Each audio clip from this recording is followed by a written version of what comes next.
Welcome back to the Energy Fix podcast. Thanks again so much for returning in. We are going to be talking about an incredible topic that I think is going to really hit you right in the gut. And I mean that metaphorically and literally. Today, we're going to be talking about something that a lot of people, they carry quietly at this time of the year.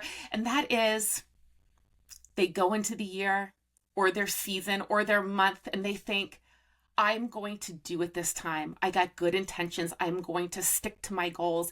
And what happens is life. Life happens.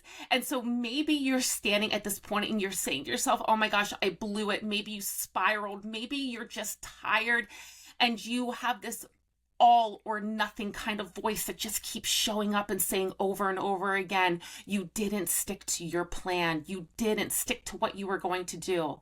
But my friend, I'm going to tell you, there is always time to bounce back. This episode isn't about perfection. It's not about punishment. It is really another restart that lasts.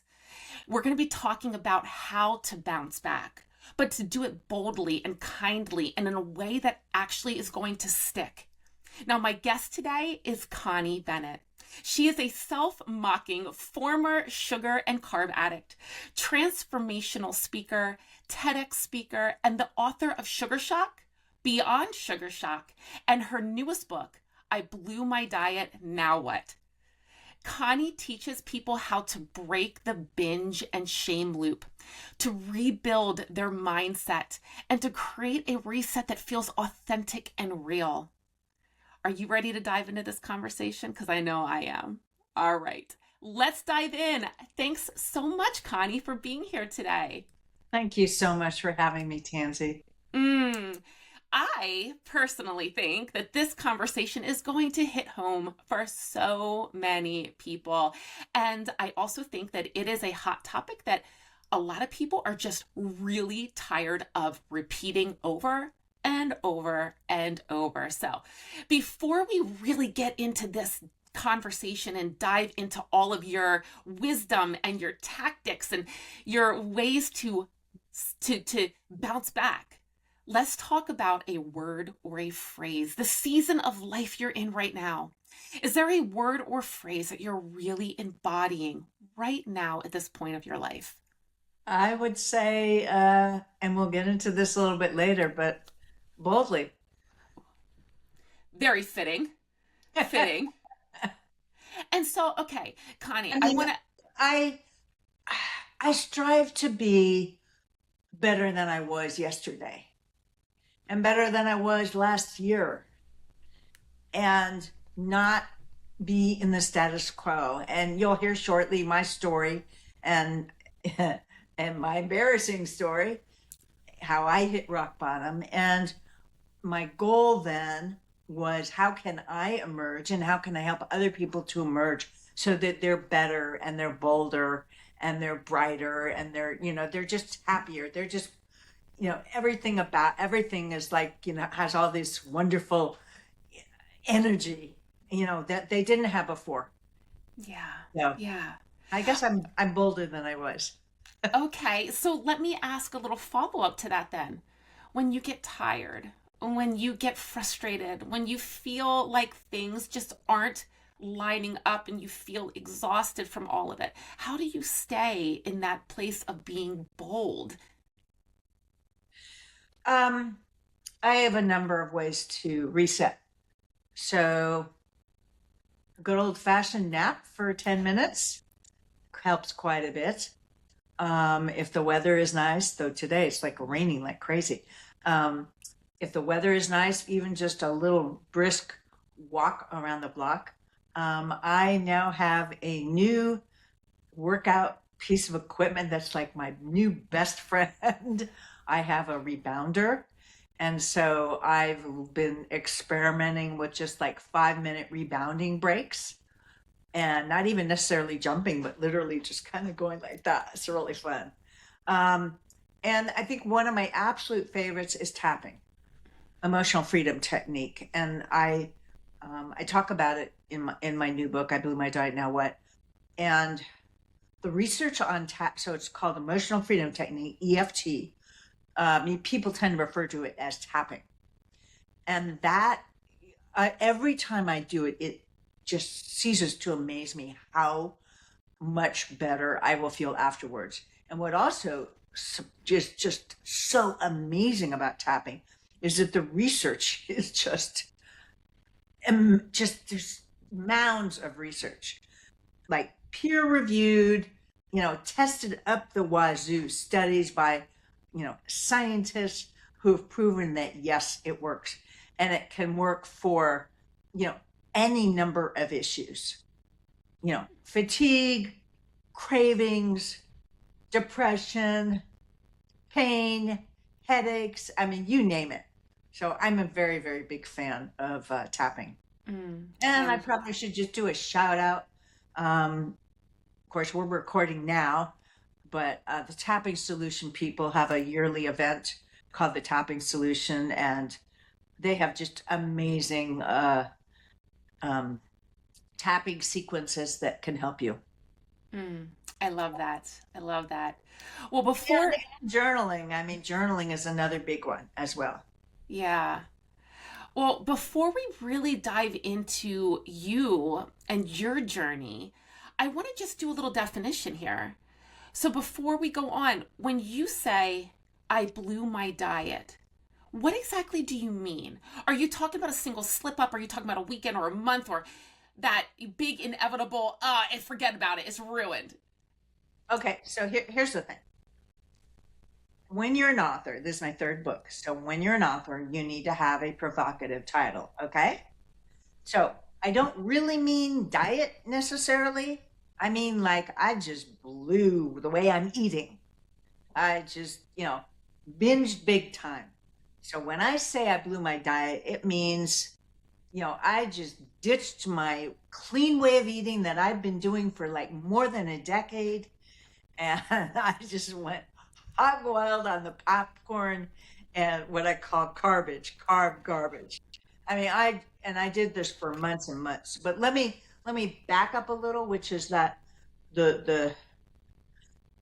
what sent me over the edge, so to speak, is that so I had been living in New York, and I was getting ready for my new book at the time. It was called Beyond Sugar Shock. It's my second book, and my mom became terminally ill. I moved from New York to be with her across the country. And what happened next was the most grueling, heartbreaking year of my life. And all my friends were behind in New York. And I seem to have forgotten that I like to meditate every day, that it keeps me balanced. And, God bless her. But when my mother she was terminally ill of cancer. And when she was dying, there were three moms. There was a brave mom, who was amazing. There was loving mom. She was awesome. And then there was a cancer mom who, without being disrespectful, she was cantankerous and just really difficult to deal with. Now, it was a cancer. She was not taking any medication. And as the cancer was spreading, it changed her personality. So here I published a couple books about sugar. I was helping clients to quit sugar and processed carbs. And after she passed away, I don't know, I must have done it like within minutes, hours. I don't know. I don't really remember that whole time frame after she passed away was kind of a blur, except for the fact that there was one scene I repeated over and over and over again. And that was that I hid out in movie theaters. Again, bear in mind, my friends are in New York. I was in between boyfriends, so I'm single. And, what do I do? So I hid out in movie theaters, and I was just stuffing my face with movie popcorn, like crunchy, greasy, salty, gross movie popcorn, and within months, I'd packed on 21 pounds, and I felt like a big fraud. I mean, this was so antithetical to what I had been representing for the previous decade. Like, I'm known as a sugar expert. So I packed on 21 pounds. I developed insulin resistance. I was headachy and tired and irritable and difficulty concentrating. It just, my symptoms just went on and on and on. And saw a doctor. And I was like, it was amazing how a few months of treating my poor body like a garbage can had wreaked so much havoc. It wasn't just the weight. And it was mortifying. So anyhow, I've put all that rock bottom, events, I put those all to good use. And what I sought to do then was, okay, if someone who's been eating cleanly for more than a decade, and by eating cleanly, I mean very little or no gluten, no sugar, in recent years, no dairy, no agave, no honey, just clean, organic, fresh meats, everything was like clean. And if I could fall off the wagon like that, what about the millions of people out there? And then it literally sent me on this 7+ year journey to find out, why did I blow my diet so badly? And what I discovered was fascinating. I remember I was still kind of, trying to figure out what book I was going to do next. And I really didn't want to do any book, or it wasn't that I didn't want to do any book. It was like I was too ashamed. Like, I was supposed to do a book about helping people to cut out cravings. But it was like, and I finished it. And then it was like, but I can't come out with that without being, without revealing to people who knew me that I wasn't walking my talk. And I think that was really, really hard to admit. So it took me years to get the guts up to say, okay, I blew my diet. So they don't necessarily tell authors to read reviews. They say it's not necessarily the best thing to do. I don't know, but for some reason I felt very interested in reading reviews of this book. It's my third book. And it's been amazing because people are saying, I felt seen, I felt heard, I can relate. I like the fact that the author, isn't speaking down to us. She's talking about, how awful it was for her. And I'm like, So it was, anyhow. That's what I'm trying to do. I'm trying to reach people where they're at, to tell them, I'm not some doctor. Yes, I'm a health coach. Yes, I'm a life coach. Yes, I'm a journalist. And yes, I dig up facts and I look at studies, but I'm also just like the people I'm now trying to help. I've been there. And so I know how absolutely awful and embarrassing and you loathe, not necessarily yourself, but you loathe what you're doing, and yet you can't get out of it. That's where I was. And that's where I'm trying to help people from that place of just deep, deep, deep self-loathing. And it's just, so anyhow, what I discovered in the course of those 7+ years is that there are 21 reasons that we eat badly. And I had experienced one of them, the loss of my mother.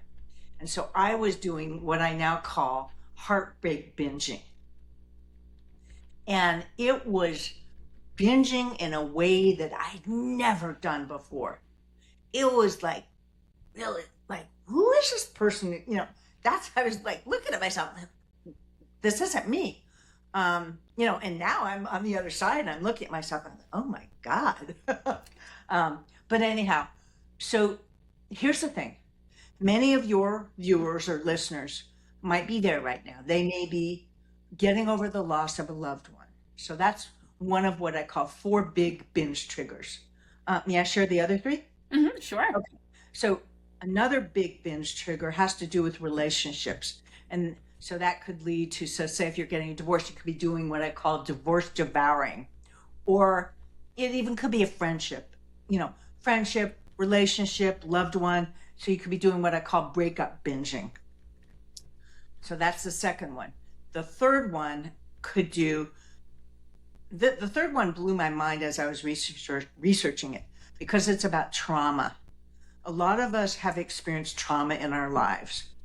What blew me away when I was researching this is that for many people, that lingering trauma could still be affecting the way that they're eating today. That blew me away. Anyhow, I call that comfort crunching.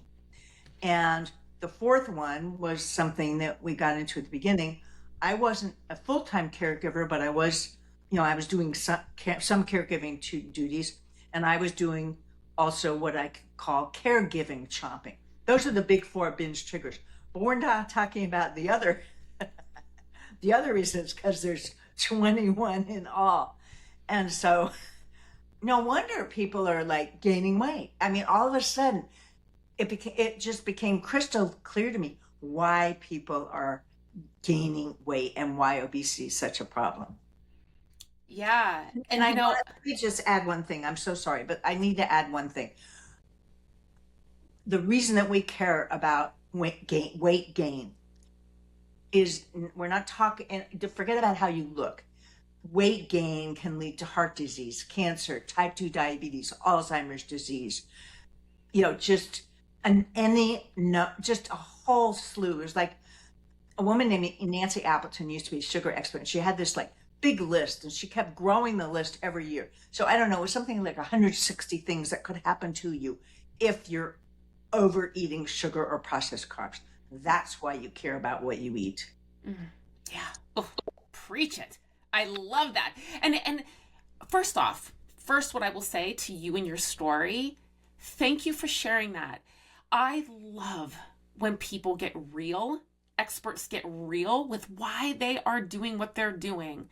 It is so important to share that so that we, like your testimonials had said, can feel seen, can feel understood, can feel like you're not somebody on a mountaintop just preaching down. You lived the experience, which honestly, Connie, I think that makes you more of an expert than maybe some of the doctor experts that maybe have never actually experienced that, right? Because grief and heartbreak binging, or even like the big four triggers that you just talked about, these are real things. They are real. And I think so many times people get into this place of, what is wrong with me? Why can't I control my emotional eating? Why can't I get a handle on this? When in reality, they are being triggered by huge circumstances that are just being swept under the rug, and instead turning around and saying, no, there's something wrong with you. That's not true. That's not true. Yeah. Yeah. Well, I'm curious about something though. When you were feeling this grief, when you were feeling the grief and you started to eat emotionally, what do you think you were actually craving instead, but you were using food as a substitute? mm, yeah, I've thought a lot about that. One of the things that I was craving was my mother's love. Well, she was kind of gone. Not kind of, but yeah, I was craving comfort. I was craving to have that big hole in my life filled up. Of course, food's not going to do it. It was, especially since I moved across country for her. And then, I mean, I'd left behind my entire life. So there I was in another part of the country. My best friends were back east, and I felt pretty alone. So I was really, what do we all crave? We crave love. We crave friends. We crave, fun times. It would just, and in my mother's case, I was craving approval. Of course, yeah. Yeah. So Yeah. I think that as as I mentioned that I was going to work on this book about cravings, and it's even in my computer somewhere. It was actually completed. I need to at some point go back and look at it because I delved into a lot about cravings. So, a lot of us, we crave something in our lives. And so a lot of people turn to food because of that. Yeah. Well, when you talk about these big four triggers, and I know there's 21, but you talked about the big four, how do you know what's running the show? How can you really dive in and detect the true culprit? Well, I have one favorite word, three syllables, or not three syllables, three letters. My favorite word in the English language is why. That's it. And I did something really interesting for this book because I spent roughly a third of my new book, I Blew My Diet Now What, addressing why. Why do people overeat?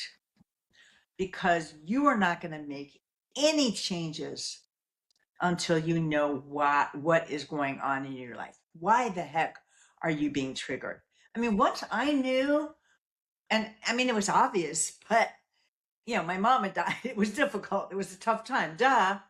But once I thought about it, I was like, oh yeah. And then when I started doing research and say, yeah, that's a thing. Oh my goodness. The Germans even have a word for it. They call it Kummer. I can't think of I don't know if there's the right pronunciation. Something like Kummerspeck. It's like grief eating so but once you know exactly why you're binging or overeating, boom, then you're ready to move on to figure out some tips how get into the how, like what can you do to address it. Now in my case I needed therapy. So I'll leave it up to your audience or your listeners what they need to do, but I needed some work. I needed journaling, I needed therapy, I needed tapping. um so but why is just the starting point to help you get back to bounce back. Yeah. Well, and as you're talking, I'm thinking to myself, most people don't ever ask themselves why. They just do. Like, I'm craving this. I'm going to eat this. I had a rough day. I deserve this, right? Yeah, So you're I right. I would love, Connie, I would love to know some of these other like little white lies that people tell themselves Ah, right before they go into a binge or a spiral that maybe. I'm really glad you mentioned that because I was actually thinking that what I was thinking that I wanted to do something with your audience, which is this. So I want to invite your viewers, listeners, to pretend you're at a party, put yourself in, put yourself right in that moment of temptation. Okay. Don't, you are in that moment, like the second it's happening. So you're at a party or you're in a grocery store or, you're in your car and you're, oh God, my favorite burger joint is right there. Or, ooh, my favorite chips or ice cream is over there. And you're in that moment of temptation. And that's the point at which just ask yourself, why? What's going on?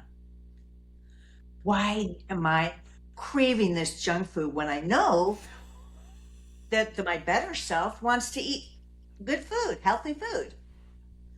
But the other part of me just wants to go run away and stuff my face.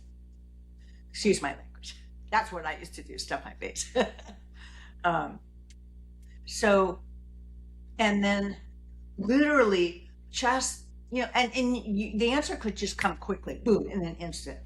Oh my God, I just had a really crappy day. My boss was really mean to me, or my best friend like did something unbelievable. I just can't, just like, I'm shocked that that person would do that for me, or my husband or my boyfriend or my partner.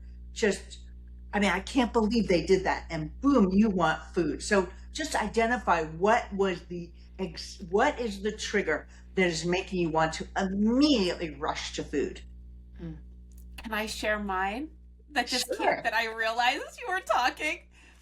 So, for anybody who knows me, they'll probably think that I am lying straight out of my face, but they don't know what's actually going on the inside. So, cake is one of my biggest temptations, preferably icing with a little cake with it, right? And so I want all of that sugar. And so when I am out at a party or a birthday party or a family function, people don't realize it, but I get a lot of social anxiety. And so when I am there and there is cake there or something equally as sweet like that, I can almost not stop thinking about it because it soothes and comforts me and it gives me a little bit of an endorphin rush that I feel like I can be in that social situation with less anxiety and stress. And Connie, I've never thought about this before. This is really, really a great thing to ask yourself. Oh, and I dare say, I mean, your experience is very common. Of course. Absolutely. Well, I was going to mention this later, but this seems like the best time to do this.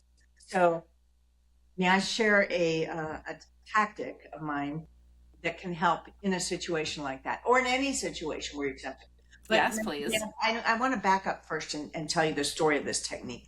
So, after my mom had passed, my movie theaters, it was like see movies, go to movie theaters, see popcorn, eat popcorn. More like see popcorn, binge on popcorn. I feel like crap afterwards, hate myself. And then the next day it was the same thing over and over and over and over again. Okay. So one day I'm like, okay, because remember I said I didn't have that many friends out there where I was living now. So I decided to go to a movie theater. I need to escape. It was like the best I could do at the point. It was like, just, I got to do something. So I went to the movies and I sat in my car and I turned on the radio. Or the CD player. I have a CD in my car still. I turned on a CD and it was a very calming CD. I think I bought it at some conference. It's like kind of this new agey song and it's very calming. I turned it on. I said, I'm not going to get out of this car until I know that I have the strength to face this tempting popcorn. I know I'm going to be tempted. So what am I going to do? How am I going to resist temptation? So I started doing intuitively. I didn't know what I was doing. Okay. I'd done no research. Okay. I'm a journalist. I researched the heck out of things. I researched this last book for 7 years, but this was just like, I need help. I need to help myself. Enough of this, being like a fraud. So I wrapped my arms around myself and I started hugging myself to the music. So the music was going and I was just kind of hugging and rocking. And then maybe I kind of tapped myself on, oh, Connie, it's okay. I got you. And I just did that and I rocked, went through the entire tune. And then I was like, okay, I feel better. But then I thought, well, I'm not quite ready to face that movie popcorn that's going to be popping out of those bins and tempting me. So I did the same process over again, tuned up to the second. I played the tune again. And then I was like, okay, I think I'm ready. Okay, I'm ready to face that movie popcorn. Now, again, I've been spending months probably going to movies. I'm embarrassed to admit, maybe 3 times a week, easily, maybe 4. I mean, I don't have any friends anymore. I was like all alone. And I was in an interim place to live. Everything, my life was just in shambles. And we wanted to talk about the fact that my second book had come out, and I was just so depressed and messed up that I hardly promoted it, which is why you don't see it back there. It was called Beyond Sugar Shock. And so I did that process, went in the movie theater, and I'll be darned, I walked right into the movie theater. I waltzed by the concession stand. I kind of playfully, just snubbed the movie popcorn like I was a snob. I walked into my seat and I did not have any movie popcorn for the first time in months. In months. And I was like, oh my gosh. I went home that evening. And I was like, what happened? What did I do? Why did that work? And so then I researched the heck out of this. Well, what I was doing was I was combining hugging, humming, rocking, touching, self-soothing touch, and and self-talk too. I was talking nicely to myself, and each one of those techniques in and of itself has research to back up its effectiveness. So by adding all of those together, I was like kind of bathed in this cornucopia of like comforting, soothing sensations. So I was releasing oxytocin, and I was lowering cortisol, and I was, it's just on and on. And that's basically was the beginnings of my hug, hum, rock relief process. I was just going to say, this is your signature process, right? Yeah, yeah, Yeah. yeah. Now what I do just to prove that, hey, I'm not making this stuff up. So in my new book, I Blew My Diet. Now what? I literally go over every step of the process, and I cite all the studies that back up what I'm saying. And it's just so we're backing up to what I said before. You're at that party and you want that cake, okay? You can do this process. Okay, you don't need music. It'd be nice if you did, but it doesn't matter. You don't need to have music. You can literally do it like this. No, people might think you're a snob or something, or whatever. You're cold, and you can literally just do this like lightly or whatever, and nobody will know what you're doing, and you're literally comforting yourself, and that could help in that situation. And then you can combine it with other techniques. I mean, years ago, I used to talk about the power of delaying. I still am a big fan of delaying, because when you're tempted by something, just delay. Okay, 5 minutes, 10 minutes, whatever. Go for a walk around the block. Clean your office. Clean the toilet. Call up a friend. Read a book. Watch a video on YouTube. There's so many things that you can do for 10 minutes. You could say, okay, I'm going to give myself permission to eat that cake or whatever, just substitute what your trigger food is. I'm going to give myself permission. I can have that. That's okay. But I'll do it in 10 minutes. And you literally delay for 10 minutes, and you could do a whole bunch of different things during that time, or just one thing. It could be just a walk around the block. And then if you're feeling up to it, you delay another 10 minutes. And then you get involved in a conversation with somebody, and so literally you can just delay away cravings. Two things about your process that really stood out to me that I love, and I just want to highlight them for the listeners. Number one, hugging.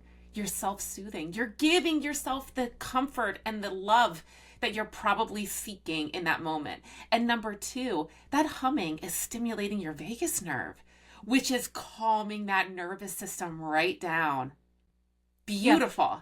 Well, the other thing is that, a lot of people, when they think about hugging, they think about, okay, hugging my kids, hugging my loved ones, but you can just hug yourself. If I'm having a rough day, it's okay, Connie. I mean, it works wonders. Yeah. Well, okay, so you're in the moment, you're maybe using that process, but I want to take a step back just a moment. I want to talk about why you're even getting there in the first place. Now, your term garbage, it makes me laugh, but it also makes me wince, because I get it. Like, I know how magnetic that stuff can be. And so let's talk about why. Why is this stuff so magnetic? Why do we feel stressed, lonely, tired, overwhelmed, whatever the emotion is, and immediately that's what you want? Why do you gravitate there? Look, I'm not one to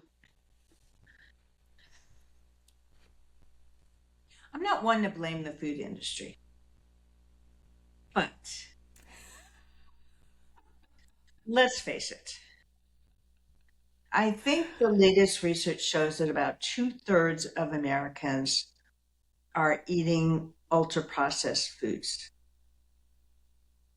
Now, I don't, I mean, look, the companies need to make money, but we people who eat food need to eat food. So that's why what I recommend and in the diet that or in the meal plan that I recommend people eat is just cut out that processed stuff. I'm telling you, the minute you cut out the stuff that's made in, that comes in packages, um, it's just going to cut back on the cravings. I mean, food industries have engineered things so that we crave more and more and more. I mean, there's a really fabulous research by a bunch of different authors. There's a book called Hooked. Just the stunning information that they came up with and heard about it. It's like astounds you. So yeah, the food industry is engineering foods so that you cannot stop. So I'm not recommending get angry at them. It doesn't, whatever. That's what they do. But you can be smart and know if I eat these processed foods, it could set me up for a binge. No ifs, ands, or buts about it. It's a lot easier to eat better than if you just stay away from packaged foods. Now, there are a lot of packaged foods that are healthier. Like I bought some salmon in a package that's not packaged, but I'm talking about mostly carbs and sweets. Oh, and basically foods that have, I don't know, a laundry list of ingredients, like 12 ingredients. If it has three or four, hey, you stand a better chance. I still eat stuff that comes in boxes. Like these amazing crackers, Mary's Gone crackers. Has maybe 7 or 8 ingredients, but you don't see sugar in there. Those are one of my favorites. I love them. I mean, Yeah. there are a whole bunch of products that you can eat that don't have unhealthy items in them. So anyhow, we're being set up. So you're tempted anytime you leave the house, go out, anywhere, party, grocery store, hospitals, for goodness sake, you're going to be tempted. And what are they going to tempt you with? And I'm not even talking about soft drinks. Yeah, you're tempted by soft drinks and apple juice and those of us who've been researching this and following this to say, well, a glass of apple juice can also, has lots of sugar in it. So anything that's processed can trigger those cravings. So, hey, why not just cut back on those or cut them out? Yeah. So you asked me, this is a long, long answer to your question, which is, am I tempted? I don't eat junk foods that I know are going to set me up. I have certain foods that I know will set me up, even some healthier foods. Like I can't have dried apricots. I mean, I know or dates. I cannot have dates. And they may have no sugar in them, but I know that I have one date. Oh, I'm a goner.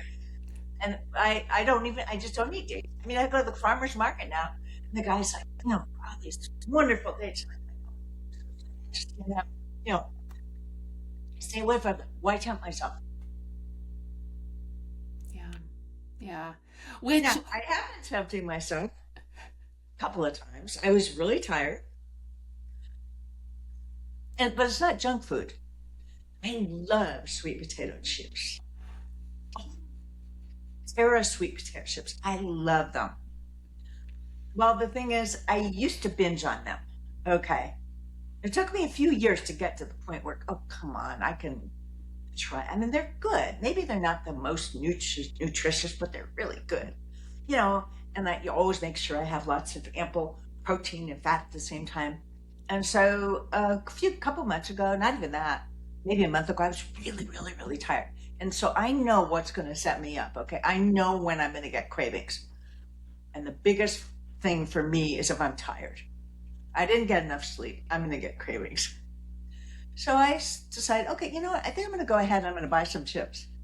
You know, again, my willpower is not very high at that point. But I gave myself permission to get them. But I did not give myself permission to polish off the whole bag, because I knew what would happen if I polished off the whole bag. So I know, like, I would ask myself, okay, I don't need to ask myself anymore. I mean, I know what happens if I would eat a whole bag of chips. I would feel awful for 3 days. I would be tired and wired, and oh my goodness, I couldn't sleep. But I allowed myself one serving. I look at the serving size. Okay, a little more than one serving size. And I had some protein at the same time, and I had some healthy fats. And, you know, I don't want to be wasteful about food, but you know what?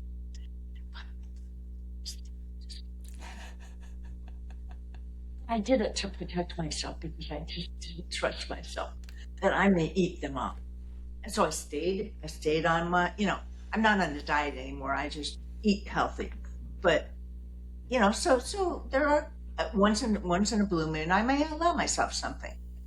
And I didn't have any kind of a next day effect. It didn't affect my sleep. It didn't affect my moods. But again, it took me probably a few years to get to that point. So that was like tempting myself with my absolute favorite, you know, carb. And it's really not garbage. So I wouldn't necessarily recommend that to your listeners, to take your absolute favorite food and tempt yourself until you're like really kind of out of that zone where you could fall flat on your face again. Yeah. Well, and I bring hope that can happen over time. And I want to add to this though, because you said one word that I think is so important to highlight, because I was actually thinking about this. All the stuff that you just talked about with the food industry and how we literally get set up to have these cravings. It's not always about willpower. It's not always about willpower. You use the word willpower. Let's talk about that, because I think so many people turn the finger around in shame and blame and say, you should have been able to will yourself through this. But that is not the reality. You say that something works better than willpower. I would love to know what that something is and how do we build it when our motivation is feeling low? Yeah. I think willpower can be elusive. I mean, and there's some really interesting research that your willpower gets less and less as the day goes on. I mean, there's fascinating research about willpower. I'm like, but this is like too complicated for me. You know, I need something that's going to work better than willpower. So I came up with a concept I call goal power. So what I would recommend your viewers do, if they're ever tempted, or they already have, you know, kind of gone down the rabbit hole and they've had some of their favorite junk foods. Think about, what is it you really, really, really want? I mean, do you really want to have that, Tansy, do you really, really want to have that piece of cake? Or do you really, really want to maybe, you know, make a new friend or two at the party? You know, and you know, get invited to more parties. I don't know. You know, what would you really, really like? So, and just personalize it. You know what you want. I mean, right now, you know what I really want? I want more friends who like to go on walks where I live. So I actually formed a group. I'm in the San Diego area, and I formed this group called the La Jolla Active Walkers. So if any of your listeners are in that area, feel free to look it up. We're on Meetup. But you just think about what it is you really, really, really want. And that goal will sustain you much further than any willpower ever can. Yeah. I like that. What is your goal of why you're doing this or why you're in that situation? That Yeah. is awesome. Yeah. Yeah. I want to talk about weight for a second. I think in our country we tend to be more focused on weight. And yes, my new book has the word diet in the title, but hey, it sort of needs that to sell books, right? Or to make people realize what it's about. But the food that you eat and whether you lose weight or don't lose weight, it's more about how the food makes you feel. How how is the food going to change who you are in the world? Is the food going to make you tired, moody, depressed, anxious, unmotivated, headachy, fatigued? Or is the food going to make you energized, excited, enthusiastic, motivated, happy, cheerful, gregarious, into helping other people, into learning new things? And that is what I want people to think about. Not whether or not you lose weight or gain weight, but what is that food going to do for you? And let's think about it. Think about why we eat. We eat to live, but a lot of people live to eat. Yeah. Yeah. I'm a true believer that food is an experience, but also what is an experience is how you feel afterwards. And not just the immediate afterwards. I'm talking about how your body responds, your blood sugar levels, your blood pressure, et cetera, et cetera, et cetera, right? Like how your body responds, that is part of the food experience. Right, Yeah. right. And so, okay, I need to ask you this because I know that you got some information about this. You just brought up about weight loss and about weight gain and so forth. Let's talk about GLP-1 medications because this is such a buzzword. You can't turn around without seeing some kind of advertisement or somebody talking about it. I want to talk about what do you want people to understand about relapse risk with or without them? And how does your approach shift and changes? Like, what is your thoughts on GLP-1 medications? So, first off, I think it's up to the person and their doctor. What do they think they need it? So I'm not, I have no thoughts about whether or not you should be on it or not on it. It's up to you. So if you are, the advice that I'm going to give could help you. At the same time, if you're not, the advice that I'm going to share can help you. And that is that I want to make people realize that before you put a bite of food into your mouth, you want to do what I call flip on your success mindset. So what I mean by that is first, you want to tap into, we talked about your why. We want to tap into your desire. What is it you really, really, really want? So in my case, I want to have energy. I want to feel good. I want to also have the energy to do lots and lots of these podcast interviews. I want to inspire people. So my desire is to help other people. In order to do that, I know that I cannot eat crap or I will feel like crap. Excuse my language. So, but the D is my diva technique. So the first D is decide. Excuse me. I'm sorry. I meant the first D is to desire. What do you desire? The next D is to decide. Decide what it is that you want to do or what you want to have in your life. So I decide that I am in control of my eating. But not just that, I decide that I'm going to have a great life. So each of your listeners come up with what you decide you want. The third letter is E for expect. So it's D-D-E. So diva is normally spelled D-I-V-A. We're misspelling it. Okay. So the E is expect. And there's very interesting research about the power of expectation. You expect that you are going to be a success no matter what. I'm a fan of Mary Morrissey. She wrote a book called, a recent book, actually it's right behind me, in fact, called Brave Thinking. And she talked a lot about, what you expect. And those expectations can determine who you become. And then the next part, so it's D for desire, D for decide, E for expect, and B to visualize. So visualize what it is that you want. Who do you want to be in the world? And then the last one is A for affirmation. Make state affirmations. So you could say something like, I am healthy, happy, and radiant. It could be as simple as that.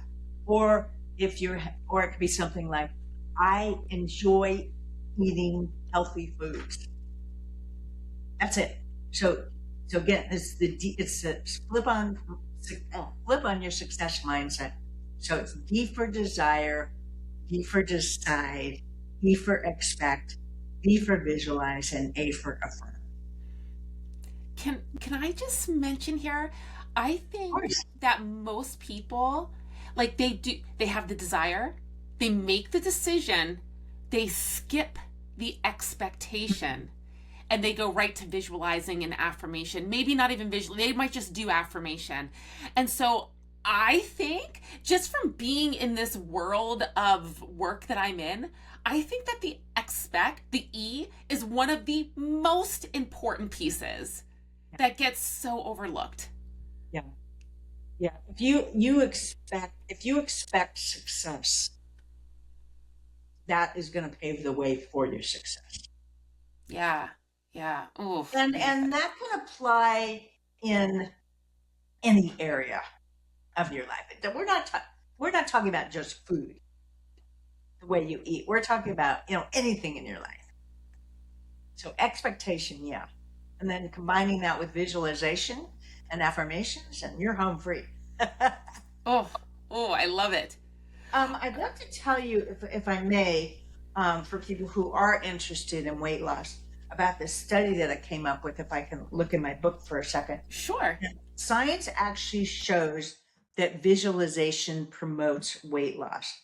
So I went into this it's a sidebar that I created. And I basically asked, can visualizing help you release excess weight? You bet. Let's consider research published in the International Journal of Obesity, which showed that personalized, goal-directed mental imagery or visualization can help peel off pounds, especially, okay, listen to this part, especially when you anticipate potential obstacles and mentally try out solutions that previously worked. Anyhow, so they did a study of these people. It was only 141 overweight or obese people. And so it went on. They call this, so one group received what's called functional imagery training, FIT. And then the others participated in what's called motivational interviewing. And it was a technique that used verbal coaching, but no visual strategy. Anyhow, long story short, those who visualized performed, okay, this will blow your mind because, give me 1 second. Sorry about that. I wasn't planning on reading from the book, but this is just one, I shouldn't say one of my favorite studies. There's just so many. Okay, now pay close attention. A year later, the visualizers who visually imagined their success scored a weight loss of more than 14 pounds, but those who didn't do any envisioning shed less than 1.5 pounds. Okay, that's not all. The Imaginers also took off more than 3.5 inches from their waist circumference, as opposed to the non-visualizers who released less than 1 inch. And then I asked the researcher, why did the visualizers succeed so spectacularly? And she said, participants fully immerse themselves in the fantasy of the experience using multisensory imagery. It's really important that the person feels what it would feel like, what it would be to do X emotionally rather than just picturing it. Anyhow, that was just one of many, many amazing studies that I found out about. But in terms of weight loss, there's research that shows visualizing helps. That is incredible. What a huge amount. Yeah, yeah. Wow, wow. Well, Connie, as we start to wrap this interview up, I am curious if you could leave the listener with just one sentence to repeat after they have a slip, something that will help them not feel the shame or to be less likely to feel the guilt and the shame. What would that be? What would you recommend? Well, there are quite a few things you can do. Okay, so your audience, they've slipped. Okay. That's okay. And talk to yourself nicely. There's research that points about you talk to yourself in the third person. So you say, oh, that's okay, Connie, or whatever, whatever your name is. That's okay. Add your name. That's okay. Oh, you were going through a really rough time, or XYZ happened. Of course you blew your diet. Of course you ate badly. But you know what? You can eat better at the next meal. So giving yourself positive third person self-talk is really, really important. And look, admit, hey, and give yourself also compassion. Compassion and forgiveness. I mean, those are huge. Give yourself lots of just hefty doses of forgiveness and compassion. And you're human, for goodness sake. We're all human. Of course you blew your diet. So what? And now I would like to make the point that I'm really against the I'll start again Monday theory. How about, okay, I'll start at the next meal. Yeah. Oh, I love it. I love it. So Wow. I just think it's really, really important for people to love themselves and their bodies, no matter what size they are, no matter what they did, no matter how they fed their bodies, no matter how they feel, to just accept and forgive yourself and give yourself lots of compassion and hug yourself. We're human. Go through this life, and there are things that happen that are just really challenging for us. And so there are better ways to comfort yourself rather than turn to junk food. Yes. Yes, there is. I love it. I love it. All right. Well, Connie, before we figure out where to get this book and to get into your circle, let's just do a few quick rapid fire questions. There's 3 of them. I want to know more about you in these specific situations. All right. Are you ready for these? Yes. Okay. All right. So question number 1, and these are just fun. Whatever just pops in the top of your head, that's what I'm looking for. All right. Number 1. What is the most ridiculous food logic that you've ever believed? Well, that it was okay for me to eat carbs because carbs weren't sugar. Yeah. Carbs aren't sugar. You're right. It's just the most twisted, crazy logic because I know that ultra processed carbs quickly turn to sugar in your body. Duh. But oops, I sort of forgot it after when I was going through my, months long of binging and after losing my mother. So yeah, it was completely twisted food logic. Yeah. All right. Number 2. What's one habit that really makes you just immediately feel more like yourself, no matter what you ate during that day? I think meditation, actually. I am one of those people where I literally do not leave my bed. So I may wake up, go to the restroom, and then I come back to bed, and then I turn on, believe it or not, yes, I have CDs. And I turn on, you can get him online. I turn on a John Cabot Zen CD, a mindfulness meditation, and depending upon my mood, I might do the 10-minute track, so it's only 10-minute track, or I may, do track number one and number two, so I'll do 20 minutes, or I may even do a half hour, but I inevitably will meditate first thing in the morning. And I've tested it. It's very interesting. Like on days I don't meditate, I'm just like a little off. It's hard to explain. I mean, it's been years that I've been meditating, but there certainly are times recently that I may have forgotten. I'm like, oh yeah, that's why things didn't come into place the way they know.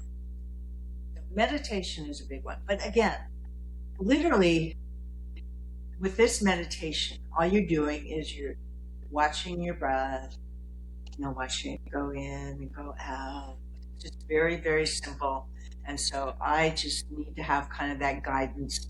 There are tons and tons of meditation CDs or what downloads you can get.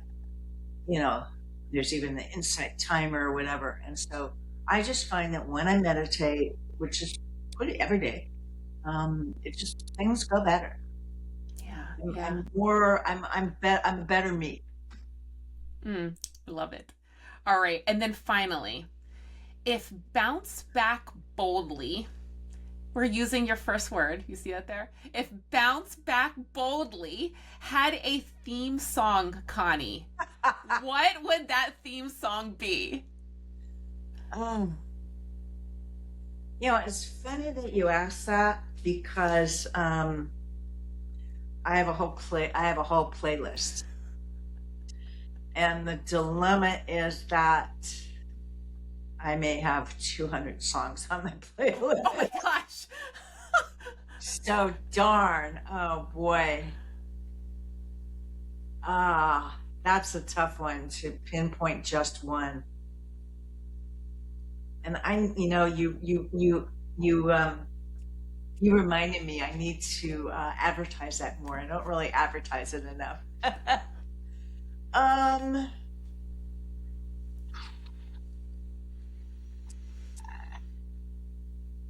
It depends what time of life I'm going through. Like there was one when I was going through my, after losing my mother, I would listen to the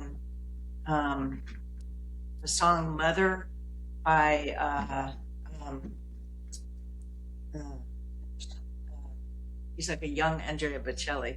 John, I'm totally blanking on his name. That's all right. Golly, I have just so many. I don't know. I'll have to get back. That's okay. That's all right. When I hear that, to send you that list.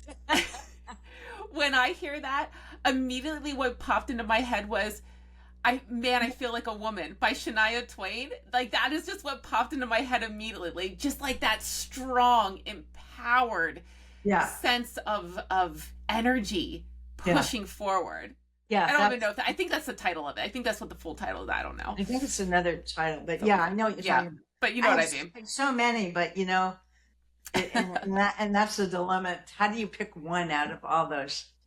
Yeah. But I literally that's why I created that playlist. Like I was like, okay, I want to, because music just can lift you up like nothing else can. Yeah. One song, boom. Yeah. Oh. Beautiful conversation. Well, I've got to look at my, this was like on my list of things to do, which was to revisit that list, add a few more songs when the book came out, tell people about it.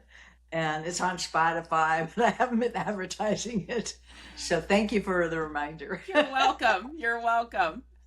Oh, beautiful conversation, Connie. How inspiring. I would love to know, the listeners would love to know, where can they find you? Where are you hanging out? Where can they get their hands on this book? So my main website is Connie, B as in boy.com. There was another woman who had ConnieBennett.com. So you don't even need to know how to spell Bennett. It's just ConnieB.com. And then my book, I Blew My Diet Now What, is available wherever books are sold. Amazon, Barnes and Noble, you name it. Walmart, they all have it. I would like to ask any of your listeners, if you do read my book, get in touch with me. And I'd love to hear what you think. I love to connect with people. I hope that I help, but I love connecting with people. I think it's kind of when you're writing a book, you're kind of in your in your little area and creating stuff. And when it's finally out, you get to talk to more people. And I mean, yes, I did research, but I want to hear from the people that I'm seeking to serve. Yeah. Well, as always, all of those links will be down in the show notes. So make sure you jump on down there and get your hands on this book. Oh, so good. Connie, as we wrap up for today, do you have any last words that you would like to lay on the hearts of the listeners for today? I would like to tell your listeners that no matter what you're going through, that you can bounce back boldly. Yes, things may be challenging right now. I mean, life happens, right? There are circumstances and events that are inevitable that may happen in life. But you have an amazing resilience. And I invite you to tap into that resilience. And then to think about the foods that you put into your body, because those foods will have an outcome on who you are, how you behave, how you feel, how you look. So I just want to encourage people to just think about what you eat. I did a TEDx talk, and I talk a bit about how you eat. As when you eat better, you feel better. When you eat better, you are better. Thank you so much for being here and for sharing your heart and your wisdom. I appreciate you. Thank you so much, Tansy.